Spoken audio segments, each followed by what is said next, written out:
otyo omulungi atulaba ku Tom Sayugi nateera tukomyewo amanya nze Musaazi Tom naye ng'ali enkozesa ssente Director Tomsa okuva ali ku DMS Records.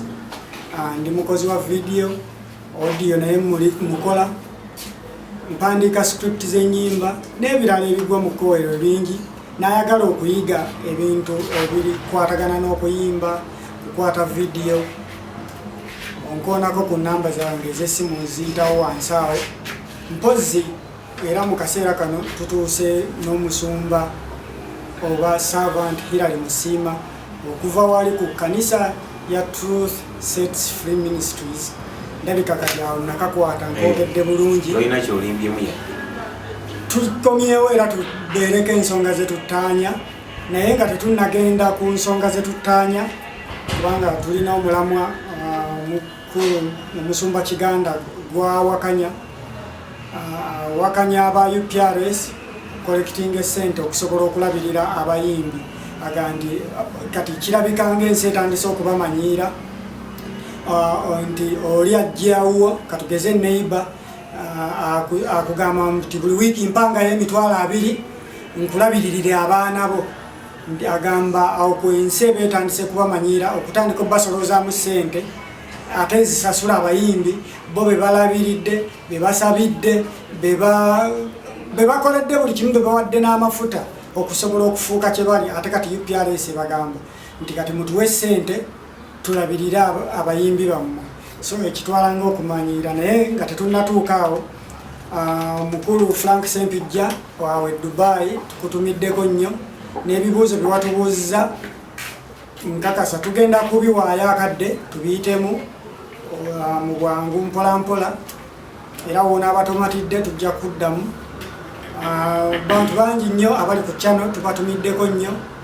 Maria naba Maria 2 waliwo Maria sister wange waliwo ne mukwano gwange awe Kasubi mkyala akola mu dduuka naye mutumiddeko nnyo n'abalala nja batumirako maaso gitunaaba tutuuse. Kakati Omusumba Hilary wangisewo mukulu Frank Sempijja yabuuza ebibuuzo ekisooka ndowooza okiraba awo. Agamba does prayer work? Tutandikira abanange abali ku Tom Sayugi mbadirizaako nnyo Mukama waffe Yesu. Ng'Oluganda nyanjudde bulungi ssebo Mukama akuwa omukisa. Amina. Truth Sets Free esangibwa ali Munyonyo otuuka ku Kikiriro Ekaabuuma abamanyi Munyonyo ova ku Lwasa ku Kikiriro Ekaabuuma awo ne bw'obuuliza abo aba boda ekkanisa eyo baba basobola okukulagirira bulungi ne bakuleeta. Naye ekibuuzo ky'Oluganda kyabuzizza agambye nti essaala ekola. Ekisinga obukulu kyenyinza okwagala bannange okubategeeza abali ku channel eno tulina okusobola okutegeera kyessaala kyeki. Ekyo nno kyekikulu kubanga bwe tuba tubuuza nti essaala ekola tulina okusobola okutegeera essaala kyo kyennyini kyeki. Njagala kukidda mu bufunze kubanga omulama gwa leero munene.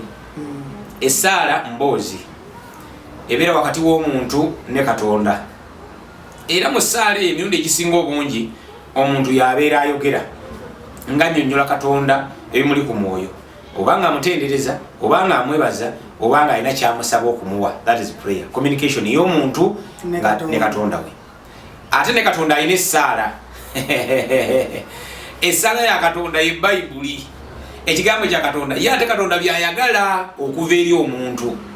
Gwano mu ssaala bw'oba osaba oba omubuulira by'oyagala okuva eri ye oba byakusanyusaako oba byakukoledde.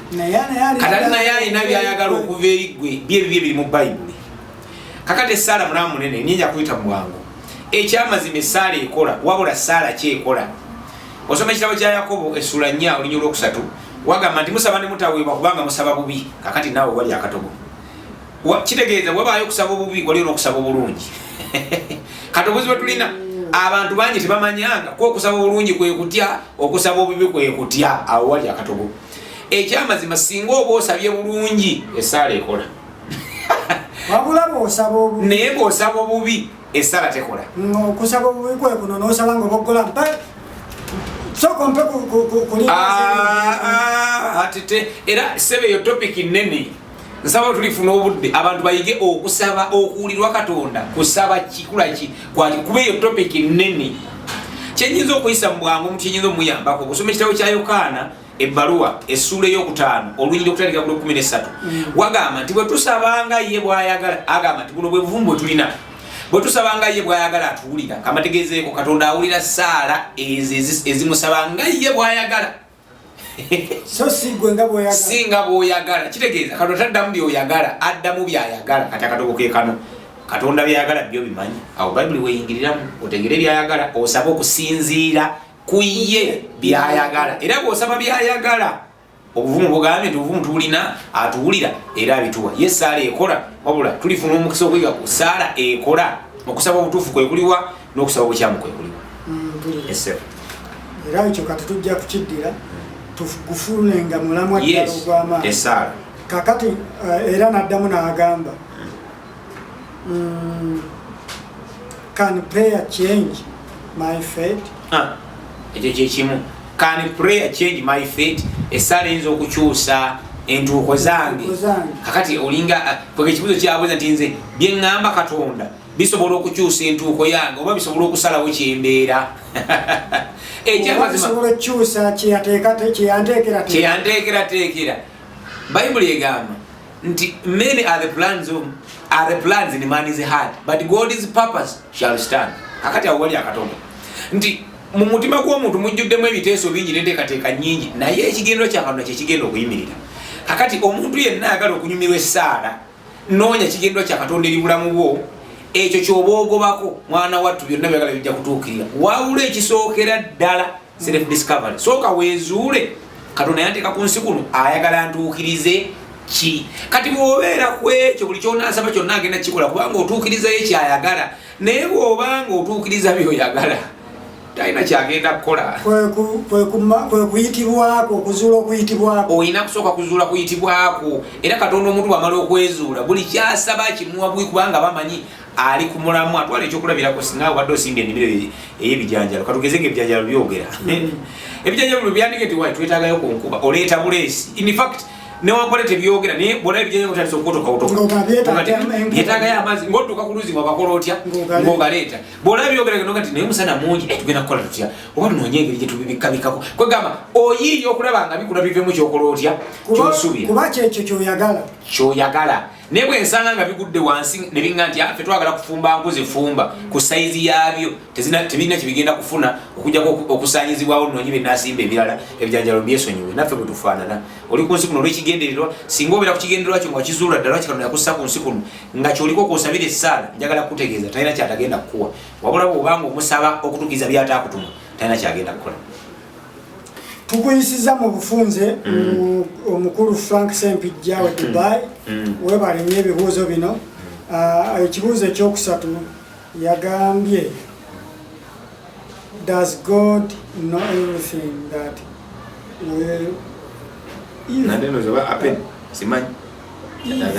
yategeeza ki simanyi ajja tuddamu ekyo akitubuulire tusobole okukiddamu nga tukitegedde kale nno kakati tugenze ku mulamwa guli ogwatuleese tusobola okudda bwe tunadda omulundi omulala nga tutegedde keya abbreviate nze wano ka EV tujja kuba n'ekyo tukiddamu ate nagiri nga biri ebibuuzo tubigaziyize ddala omuntu asobole okutegeera kubanga ebibuuzo birungi nnyo nti birimu ekyokuyiga naffe tubadde bangi tetumanyi Esaala kyeki Esaala esobola okukyusa entuuko zo ebyo byonna nga tetumanyi kiki kisobola kubeerawo otyo omulungi era tulaba tukyali ku Tom Sayugi teweerabira ku subscribinga ku channel yo buli lwogendayo oba okubuulirako munno naddala gwe yasubscribing edda obuulireko munno nti channel kuliko ebintu ebibala kuliko ebibala ebiriyo emyoyo okuyiga kungi tekujjudde ku channel eno so omubuulirako najja n'asubscribinga ate n'atakomaawo n'alayikinga n'asharingira era mu mikwano gye n'anyiga n'ekkadaako okusobola okufuna obubaka oba notification nti ku Tom Sayugi bataddeyo vidiyo empya ebiseera ebisinga buli tuteekayo vidiyo tumakinga sure nti olina kyogenda okuyigamu mu mwoyo oba mu mubiri ensi bagamba osobola okugiyitamu nga ekunyumira bwe tutendo tukomyewo ku mulamwa omukulu omusumba Kiganda wiiki ezo eziwedde emabega abadde obanga mbali n'olutalo n'aba UPRS naye ndowooza ng'ekinyusa ekirimu UPRS eyagala okukollectinga sente ku media companies ezisobole okusasulako abayimbi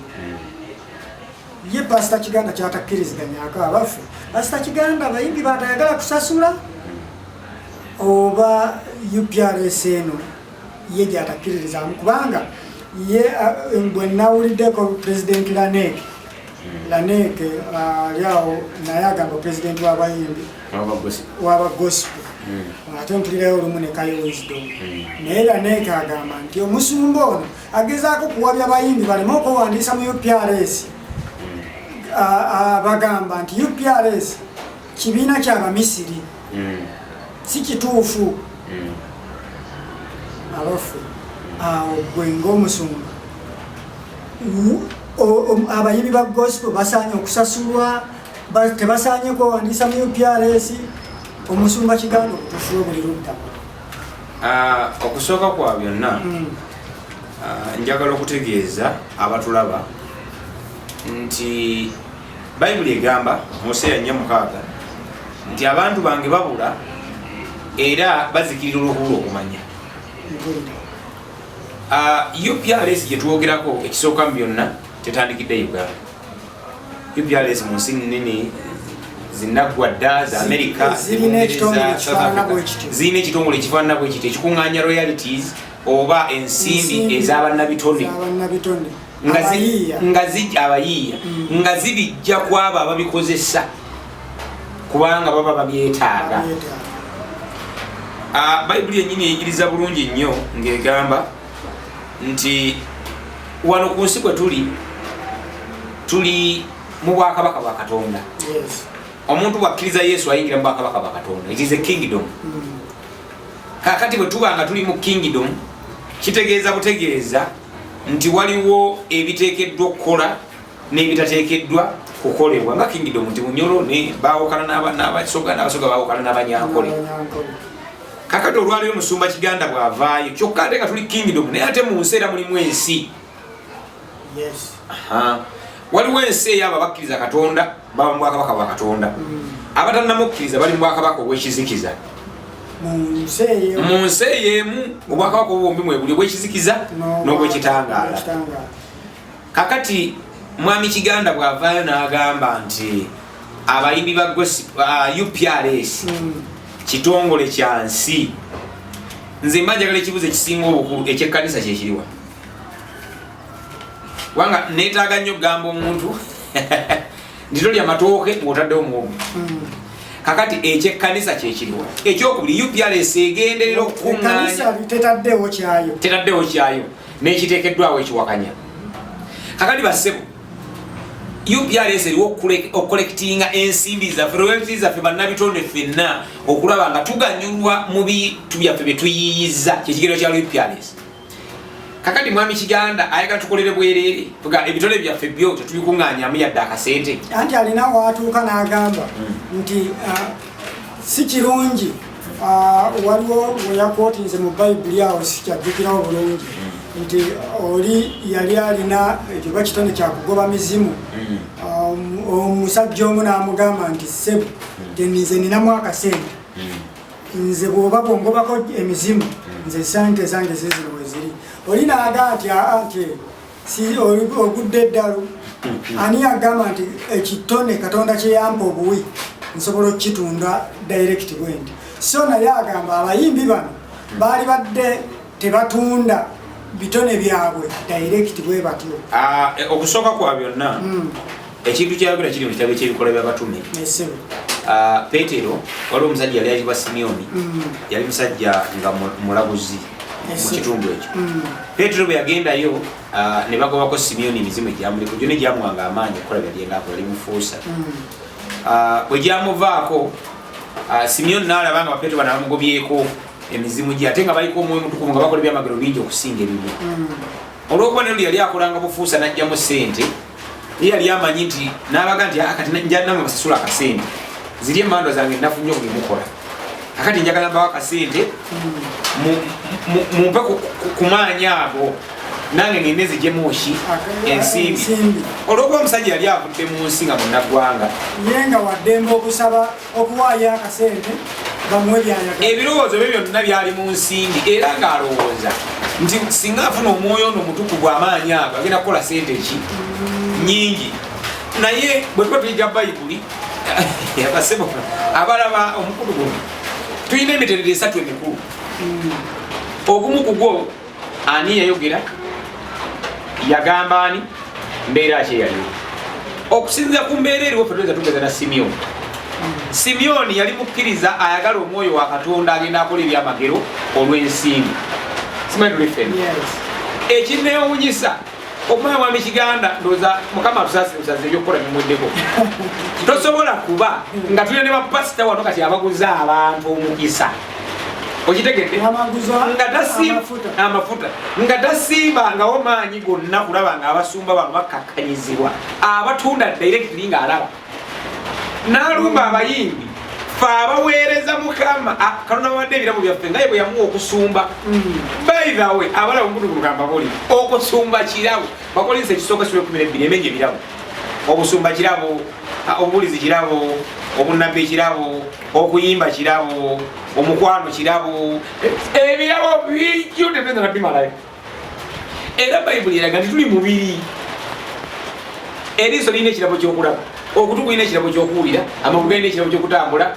amanyo galina n'engalo zirina ekirabo kyokukwata fenna tuli mubiri ogwo kati ekisinza okuneraliikiriza ye musumba avayo naga nti ku mubiri guno gwonna nti omuntu yekka alina okufuna mu kyakola ye mutwe abasigadde mwenna bamikono infact sina mutwe kubanga omusumba mu kanisa si mutwe omuntu gw'ekkanisa bakolesa essula esooka agamba nti omuntu gw'ekkanisa ye Kristo n'omusumba paati ndala is not the head kakati nagamba abalala nti singa akase kakati kubanga ekisooka ssebo kino kankibuulira abalaba omukutu bw'osoma ekitabo ekyebyomirembe ekisooka ebyomirembe ekisooka kiraga nti abayimbi bannabbi ebyomirembe ekisooka essula 5 kuva ku lusooka okweyongerayo kiraga nti abayimbi bannabbi balanzi ate tuna bapasita nga bayita bannabbi si weewaawo nga bafuna 10 ebirabo naye n'abayimbi bayibuli eraga wegambye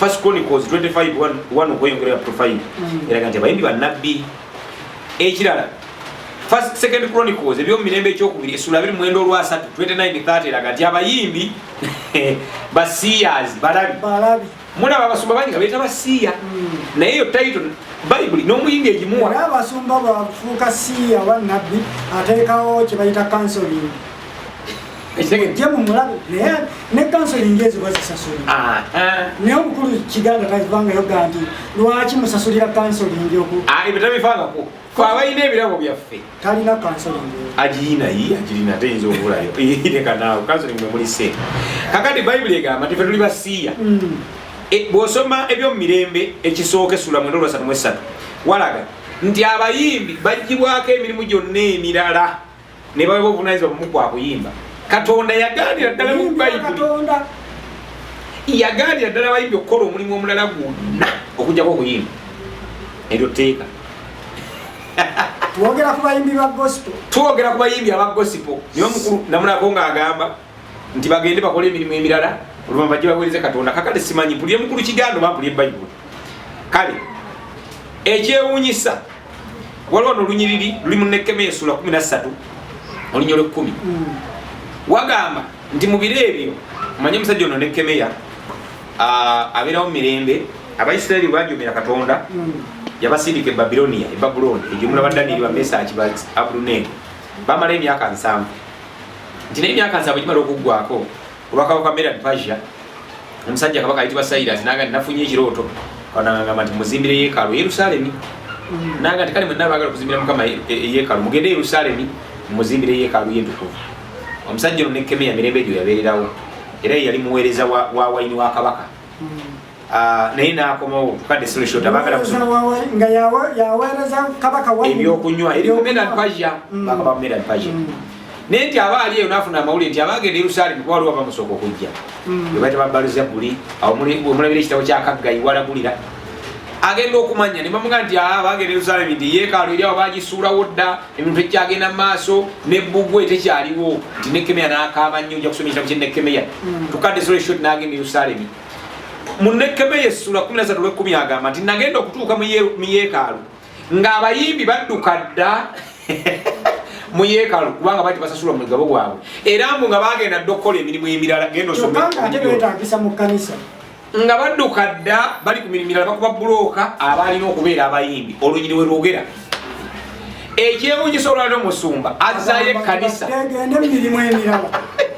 nti bagende emirimu emirala ebyekkanisa teri kusasulwa Nekemeya specifyinga bulungi nti ekyali kibaddusizza kubanga bali tebava mugabo gwabwe ojja kusomawo ebyo Nekemeya essula 13:10 kakati neewuunya era nze nfunye okusomoozebwa neŋŋamba kibula nze mubuweereza bwange to set free nabagamba ekkanisa somero kyo bayibuli kyeyigiriza ekkanisa somero kize school era nsiba mbaga tekigana kuba mu Katoliki nodda musiraamu nova musiraamu nodda Protestant there's no issue these are schools standard eri esingako ekto naaweereza otya nga tebalimu bano be bannabbi bano be basiya bano be baleevi abayise ne beeyama ne baga nti nedda tetugenda kudda mukusula ennyumba ya Mukama tugenda kuwa abayimbi omugabo gwabwe n'abaweza bala tubawe omugabo gwabwe abayimbi ne bakola nabo bafuusa abaki abantu ne beeyama ne baga nti tetugenda kudda mukusula ennyumba ya Mukama tugenda kutoolanga ebirabo tubiwa abayimbi tubiwa abaggazi tubiwa abaweereza mu yeekaalu ya Mukama tugenda kudda mugisuulirira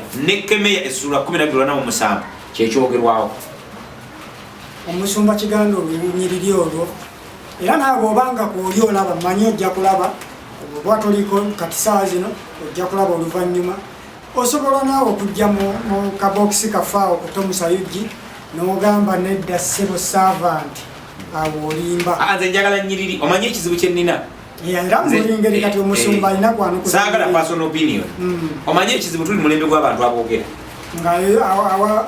babigambo awandowoozayo babigambo twagala abaweereza b'enjiri ab'ekigambo kyokola Truth Sets Free Ministry tuyiga it is a school nabagamba okusomeseza emyaka 3 bw'otakikako omulamu oba omubiri n'obw'omwoyo nkugoba nze wange goba because it is a school kakati omuntu bw'akyuka n'atuuka ku level kati blankingekawo kati omuntu bw'akula n'atuuka ku level kw'oli olwo atandika okubuulira mu Truth Sets Free Ministry oba awaddembe okugenda gy'ayagala andi nkutegeezeeko kubanga kakati omuntu bw'agraduatinga n'atuuka ku level kw'oli oba oli awo n'ayitawo kati ate babeera bakyakwagaza ki mu kanisa essomero ddungi waliwo abapirwa bwampitako ng'akwata aba university nga nze nzira mapirwa okitegedde bino tebiriimu abadde kino kankutegeezeeko bayibuli eno bw'ogenda ng'ogyetegereza Yesu yagamba nti agala okubeera omukulembeze mu mmwe abeere muweereza eri abalala omulungi akyali ku Tom Sayugi tukomyewo nate tubadde tuwumuddemu katini awo tewerabirwa kusubscribinga likinga commenti ate tetugaana na challenge nti nedda awo mulimba naye ng'omusumba waali ebyawandiikibwa tubyanukuza na byawandiikibwa personal opinions tetutera nnyo ziwerokaminga weewaawo nga tuyinza nze nga bwendaba naye wano ku mmere y'omwoyo gye tuliko ebyawandiikibwa tubyanukuza byawandiikibwa nti wano Yokaana agamba tatambulira awo seba nti mbadde ngamba nti kakati omwana agraduatinze akuyise nako gwe nga odda mu butebe eri mwabadde nga atandika okubuulira munnange nkutegeezeeko nzirya ddala mu butebe natadde nesomero ate mu butebe ino nayoki wokingira n'enfumba obuugi oba sijjo nenkuba bulooka ezinazindi essomero okwogera okugaziizibwa oba okubaaniriza n'olwensonga eyo kakutegeezeeko Yesu bwe yali agenda yalamira Petero n'amuvunaanyizibwa okunyweza abaganda abasoma bayibuli mukimanyi bulungi naye ekyewunyisa ekkanisa yali e Yerusalemu Yesu gyalekawo yali agikulembera ate yali Yakobo yali Petero eyali mu leadership yali agikulembera yali Yakobo naye nga bagirekera Petero naye ate nga bagikwasa Petero okugirabirira Petero yali munafu ku Yakobo Petero okusinga ku Yesu bwe yaleka yalaga nti Petero ye munene naye mu leadership Yakobo yali leader. Paulo eyayiganyanga ekkanisa eyatta abayigiriza eyatta ne Stefano kutuuka okumukuba amayinja bwe yayingira mu kkanisa mu ndagaano empya alinamu ebitabo 12 ku bitabo 29 Peetero alinamu ebitabo 2. ate n'abeera ng'ate yakulembera. Peetero yali ne Yesu wano mu ndagaano empya Peetero alinamu ekitabo kimu Peetero ekisooka ne Peetero ekyokubiri. Paulo alinamu ebitabo 14 eyatta abayigirizwa eyajja oluvannyuma teyalabako na Yesu physically. Alina ebitabo 14. Era bw'osoma ekitabo ky'Abagalatiya Peetero yatulako ku bigere bya Paulo n'amusomesa enjiri ya Kristo. Kale nno basewo ne bannyabo bino tuli mu politiki bino tetuli mu mifumbi. Oli bw'ajja n'ampitako ng'omugandi platform yiyo nga baga nti mune servant okusinza ku leboyo kati nga mwoyo bwakubikkulidde ne bw'otegera kati ebintu ogenda kuddayo eri mbapya olunaku olumu osooka oyambe kwabo naye kati wano tutuuse twetaaga bantu ba profesa era nga nzire mbapya wano nga basomesa nange nfuna akadde nga njantula nga nange bansomesa kankutegezeeko ekkanisa tebangako yamu simanyira kumanya mentality entegeere y'abantu bagijjawo nga nzaani bwe nafiiririraani nganze bwe nafiiririraani mwe muba mukiddamu kubanga nze awo nange sirinaawo kyenziramu awo. Nze mbadde mmanyi nti naawe ojaga nti ku kkanisa yange weabaye nti bwe watuuka emyaka nga giijo kubanga abasumba betulaba kati munatusonyiwa okutaivatingamu kati nitugenda kuddayo wali kubanga abasumba betulaba kati abeera n'ekkanisa ye era nga ne bwakola ebikolobero byenkanawa teryamukyusa teryamugambako. Omukulu oli mbadde nnoonyereza ku byeyayogera ku bino ebya UPRS n'abayimbi ba gospel nenzijukira nti omukulu oyo y'omu ku baali baalayira okusooka ne mukyala we nti okufa kwe kulitwawula naye akasobyo kajjamu awo katono oba sitaani yayingirako awo mu maka katono n'aga nti oba okufa sijja kulinda.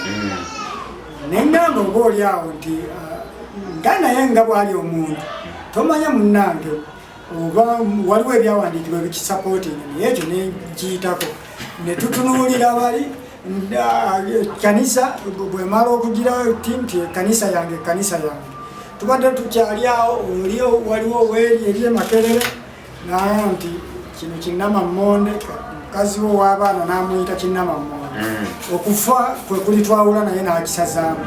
So nekyaki nsuubira nti obudde bujja tuuka agambe nti abagoberezi bano tebakyavaamu ssente mufulume tugende okugira kuti nga mu Kisenyi waliwo ebbaala oba e Makerere nga waliwo akeedi kubanga ekkanisa zaabwe kazoke mbategeezeeko bannange Katonda ffenna atuyise ku nsi kuno okuba kwe kitukola okuzimba obwakabaka era nga bwe nkunyonyere nti amakanisa amasomero Katonda galowoleza ddala nga kyekifo abantu bonna mwe bandifuukidde kye balina okubeera oba ekkanisa giyite factory tuleetayo raw material tuleetayo kasooli netufulumya akawunga oba oliawo nemmere y'enkoko ekkanisa yonna ng'erina endowooza nti eno ekkanisa yange kitegeeza butegeeza jjukira buli muntu alina okuyitibwako.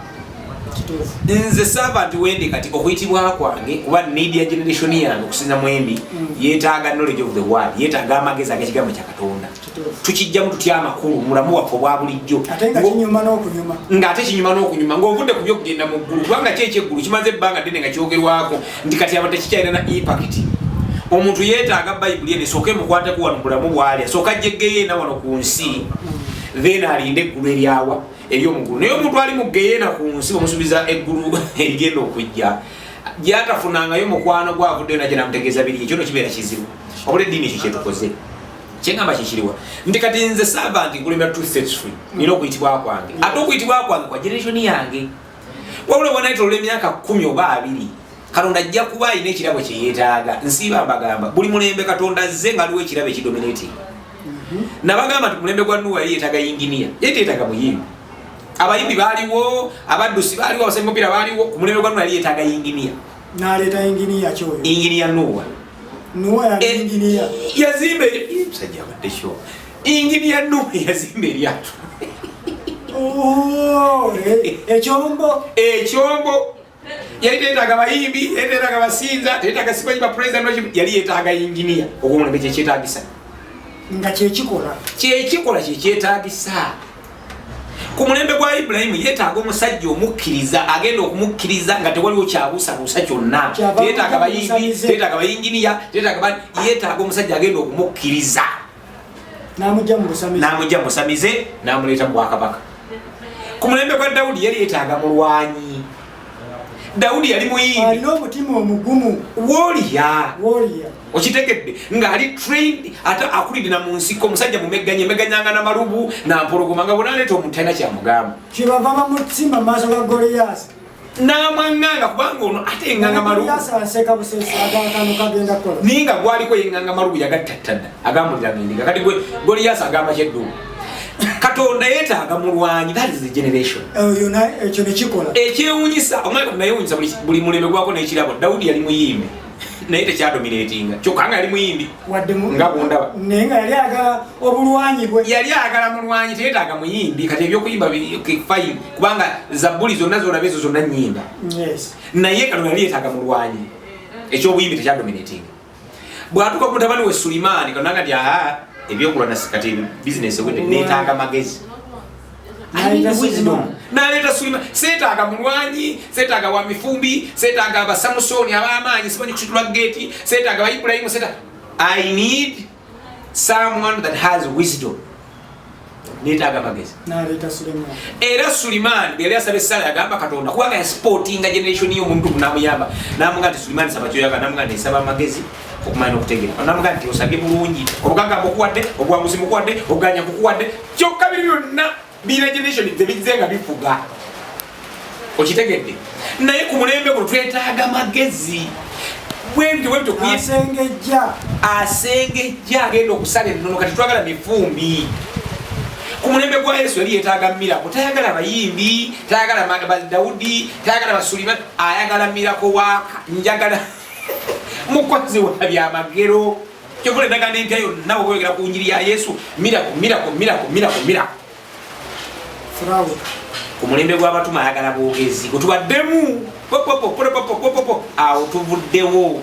Bassebo mbabikira basumba bannange omulembe mwoli nange kati mwendi gwa bannabitone kakati watonnamanyi ekyo Mukama akusaasira akuzuukuse mu tulo mwoli. Guno omulembe gwa bannabitone gwa basambi ba mupiira gwa bayimbi gwa bannakatemba bazannyi ba firimu. It is their generation. Bwe kiganda ne bw'onaakaayana n'okwata omuze n'ogera essaawa 8 you are not making any good sense. Ekyo buli kitegere basumba bannange. Tukyali ku mulamwa gw'omukulu ogwa UPRS n'abayimbi bano. Abayimbi bano ate nabo ntunuddeko emabega. Nendaba nga bambi bagenda mu studio beetaaga okuteekayo ssente. Beetaaga olumu omuyimbi ayagala omuwandiisi amuwandiikira oluyimba ezo nazo zeetaaga ssente. Okulutweka ku radio oba ku TV kyetaaga ssente. Okukola vidiyo byonna byetaaga ssente. Kituufu nange ndaba ng'omuyimbi yalisaanye okusasula naye nange mbadde ntera nnyo okuwulira abasumba bangi ng'ayita omuyimbi namugamba mutabani wange oba muwala wange jangu ku Sande eno tugenda kuweereza Mukama. Kati ne mutuukaawo n'okola naga nti ate kakati nange obadde twakuyise kuweereza Mukama. Nga omusumba talinayo wadde kagabye oba ka transport oba oliawo kale ne baba bagabyeyo ka transport naye omuyimbi ono alina gy'asula alina ebintu bingi byakola.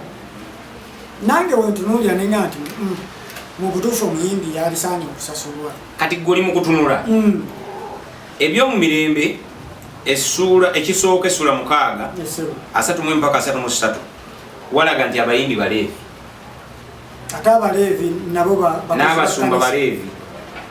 Ng'ovudde ku bakozi b'ekkanisa omusumba muleevi n'omuyimbi muleevi n'ayera ekkanisa muleevi. Era ebitundu bye10 byonna ebijja mu kkanisa school fees nga bwe liri ssomero n'ebirabo bya baleevi. omuyimbi bw'oyogedde ng'eyeegayiya ati bandibadde basasula mu nteekateeka n'obukabaka bwa Katonda si kubayamba teyagamba ngo banoonyi gye banaazijja bino byola PRS simanye banoonyeze royalties simanye esi enteekateeka ya Katonda enteekateeka ya Katonda abayimbi baleevi ebitundu bye 12 bikuŋŋaanyizibwe bireete mu kibbo engabana bwetuuka n'abayimbi babaweeko kubanga baleevi so si mubaye gye bannajja ssente era bane twebaza UPRS kubanga tuli mulembe gw'abaweereza b'enjiri abanafiki abasajja bannanfuusa ababbi abazibu nti kitutenda kuleeta UPRS etali yabakkiriza okutuyamba tubeko ketufuna naye newankubadde nga Katonda omanyi nekiro kakigamba balaba tomusa Uganda emirundi gyonna mu Bayibuli Katonda bw'alabye ekkanisa nga tekola kituufu aleese bamawanga okutereeza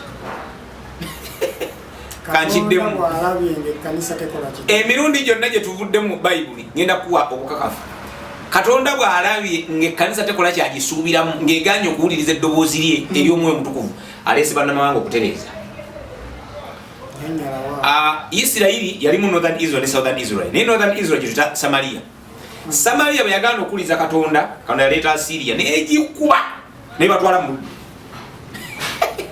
gye tuyita Yuda gye tuyita Southern Israel oba gye erina capital Yerusalemu bwe yagaana okuwuliriza Katonda yaleeta Babiloni era Isaaya alaga nti bw'osoma ekiro kya Isaaya aga nti Katonda yagamba Isaaya nti neerondedde omuddu wange Nebukadduneeza ajja abagolole ettumba kyokka Nebukadduneeza basi kyokka olaba mu two set free njagala abantu bayiga Bayibuli bategere betukkiriza Katonda yennyini ng'ajulira yeewandira ku Yeremiya yeewandira ku Isaaya nti nze nonze omuddu wange Nebukadduneeza nti agenda kujja abagolole ettumba kijje njagala okutuukako buli ekkanisa lweganye all the time Yesu agenda okuzaalibwa olw'okuba Isirayiri yali yavadda Katonda nga Isirayiri wansi w'obuddu bwa Ruumi si weewaawo sitera ku Pontiyo Piraato ng'eri mu bunyage mu ggwanga lyalyo naye ng'ekizibu kiri ne basindika Nabukadduneeza agolole abantu b'ettumba ku mulembe gwa Yesu wazaalibwa nga bali mu buddu bwa Ruumi ebagolola ettumba n'asindika Yesu kinzizizaayo manyi UPRS eno olw'okuba nti eri serious nnyo yo kyendabye kyenninga azudde nti omukusumba ono Kiganda abadde amanyidde okuyita wakatugeze omuyimbi nga Kirwana Mark Africa ye jangu tuweerezeeko leero najja n'aweereza n'amugamba Mukama akuwa omukisa n'agendera awo kati ate UPRS egamba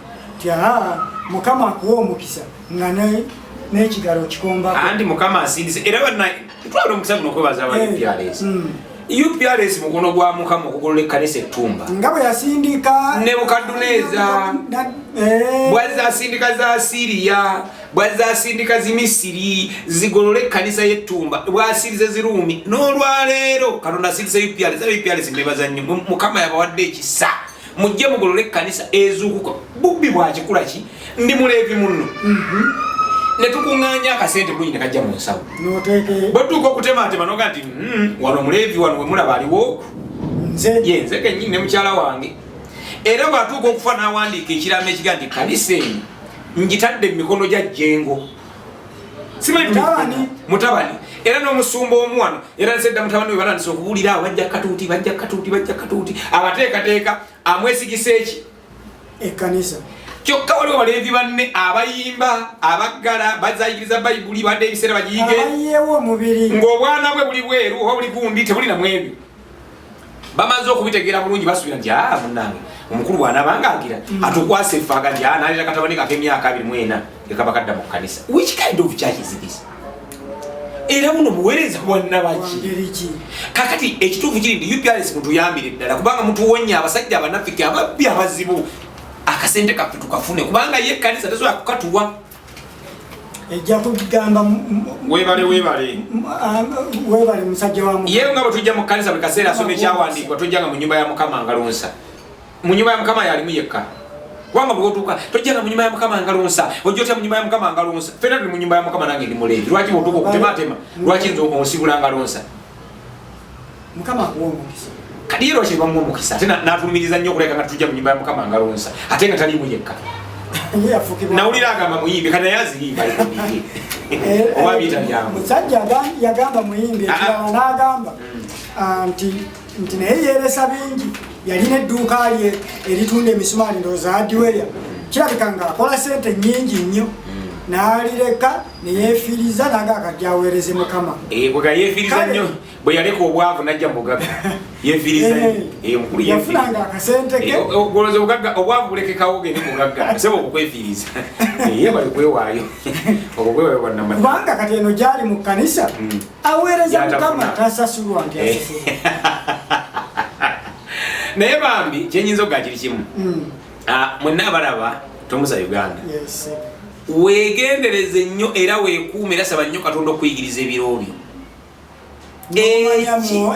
ebiro mwoli kubanga kutegeezeeko era kyekizibu ky'omulembe guno abantu tebamanyi biro byabwe ebiro ebikuyitako ofuuka mulalu ekyo twakirabako Kabaka Sawulo abasoma Bayibuli bekimanyi ebiro bye byamuyitako n'atandika okulwa n'akaana ka Dawudi akaali akavubuka akato olw'okubako kaali mu biro byako nga takyakasobola nakola ebyambyo ne bingi nga natuuka n'okutta bakabona b'Ennobo abasoba mu 100 kubanga ebiro tali mu biro bye kati yeekwata ku biki ku bisubi ndabanga mukulu wange yeekwata ku bisubi ekyamazima fe abasumba Katonda bayise mu mulembe guno tetulina buzibu nakusasula bayimbi kubanga ekisooka tumanyi bulungi omulimu gwe baba bakoze teriyo byagwene bano baleevi bannaffe in fact we need to sit with them ate abayimbi nze mbasaba mujje tuweereze ekisooka tuyige ne Bayibuli tufune substance kati n'omusumba yatagala kusasula bayimbi afune batasasula n'abaagala kusasula tufune ekkanisa ezaffe ezitusasula period kati bwe tunaavuga emmotoka ennungi bwe tunaazimba amayumba amalungi nga tuweesa Katonda ekitiibwa nga n'ensi yegomba obulokole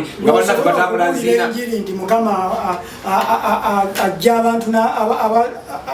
abantu n'abatuuza n'abalangira omukulu oyo Kiganda njagala akyebuuze bulungi ng'atudde singa olwaleero Cristiano Ronaldo atandise ekkanisa ayinza kukubisa mukulu Kiganda abantu bameka anti alina emiliyoni n'emiliyoni z'abagoberezi apostinga akantu kamu ku Twitter ne kalayibwa biliyoni y'abantu oba miliyoni z'abantu kituufu kubanga omulembe gw'abannabitone kakati ekkanisa kye bayeetaaga ekwate ku buli kitone ekiri mu kkanisa kuba Bayibuli egamba nti Katonda yagaba ebirabo ebyenjawulo olw'okuba ate kamutegeezeeko yeno ne bw'ate abayambi bagenda kusituka nti omulembe gw'omulembe kati kyo kino kimususseeko omulembe guleka gwaguwakanya gwo ne gugenda n'abakutegedde bw'osigalya tewali buzibu oba okitegedde naye bw'osiga omanyi n'omusajja omwe bayita Musa yali musajja muweereza wa njiri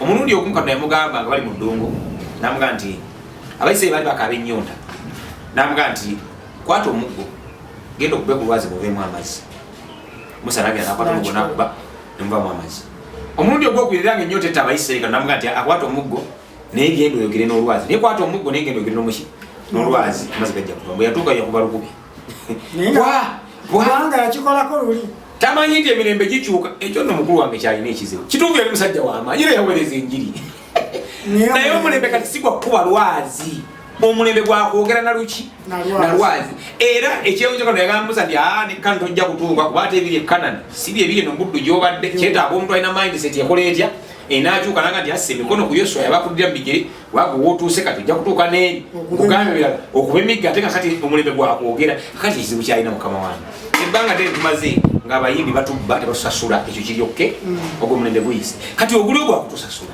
kakati bw'anaakaana n'okkuba olwazi ekkana nino tatuuse oguli gwe gumutawaanya nti abayimbi babaddewo ebbanga lyonna nga bayimba nga tebasasulwa ng'ate nabo obaoliawo tebamanyi nti balina okusasulwa kati abaaluno bamanyi nti balina okusasulwa bagatuweeza agamba nedda ssebo nze olwazi nkuba lukubi nze siraba nko mazzi gava mu lwazi nga boogedde nalwo kandukuba emiggo n'okwale Katonda yayogedde kuba bino byenjogera Bayibuli n'olw'ensonga eyo nze musaasidde nnyo sijja kulimba kubanga guno omulembe gw'abannabitone and you must pay them kubanga naye webakozesa beetaaga ssente ate ne Bayibuli yennyini ekkiriza ddala bakasuwe n'abakubi b'ebivuga nno ne vaasi zammwe zirina n'abakubi b'ebivuga mulina okusasulwa naye vaasi mu kkanisa bino ebintu Katonda ekyamutuweesa Bayibuli yategeera nti abantu bajja kwegeziwaza batandike okuleeta buli mwentegeera ye mu nsonga endowooza ze kyava buli nsonga yawandiika mu 22 n'aga nti ebigambo ebiwandiikiddwa mu kitabo kino tewaba ayongerako era tewabatoolako kakati nze kikyendiko era nze njogera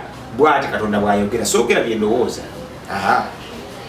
bwe tutyo nno bwe tubeera ku Tom Sayugi nga tusemberera okufundikira. Tewerabira kusubscribinga, likinga, sharinga, ate tulekerewo comment. Ate tetulina buzibu n'okutuchallenginga naye nga ebiseera ebisinga tugamba nti nga bwe tuyogera nga tuleeta byawandiikibwa tumala obudde oba olyawo nga tubinoonyerezaako. Omukulu Kyenvandeeta, omukulu Servant Hilary Musiima amanye ennyo ekiyisuse ku Bayibuli. Kati naawe oba ochallenginga ebyawandiikibwa n'ebyawandiika naye tetugaana kukomentinga na kubuuza bibuuzo. Era twebaza nnyo abatubuuziza ebibuuzo. Waliwo kawala kange ka n'abasumba wawo Catherine nakulabyawo ng'okomentinze ng'osaba omusumba Mukama amubakuumire. Era ndowooza engeri endagiriro gyagiwa ojja kukwatako ekkubo lumu ogendeyo. Naye nange essaawa yonna ngenda kubeera nga nzijjako ku kkanisa awo. Ate oba oliawo puroguramu eziddako tujja zikolera awo mu maaso awo. Musumba njagala twogereko ne ku bufumbo kubanga obufumbo nabo bwewuunyisa. Abantu babagatira mu kkanisa baba baawukana bagenda ku poliisi. Kale ebyo byonna tujja kubigendako. Emiramu egyo essaawa yonna gyegijja mu maaso awo naye kati nga tufundikira. Abayimbi obagamba ki? Omusumba Kiganda omugamba ki? Oba n'abasumba bonna abalina endowooza eyo nti abayimbi bw'amala okuyimba ng'omugamba nti Mukama yeebazibwe ngadde ewaka ng'abaana be bayayuuya. Bakolinze ekisooka essula y'omwenda olunyiriri olw'13 n'olw'14 wagamba sigenda kusoma naye kankotinga ebigambo ebiriwo nti temumanyi ng'aweereza ku kyoto anajjanga ekyokulya ku kyoto, era temumanyi ng'aweereza mu yeekaalu anaalyanga mu yeekaalu, era ng'ekyo kiragiro kya Mukama waffe. Nange ntera okugamba mbwe embuzi oba ente eryawe bagisibye.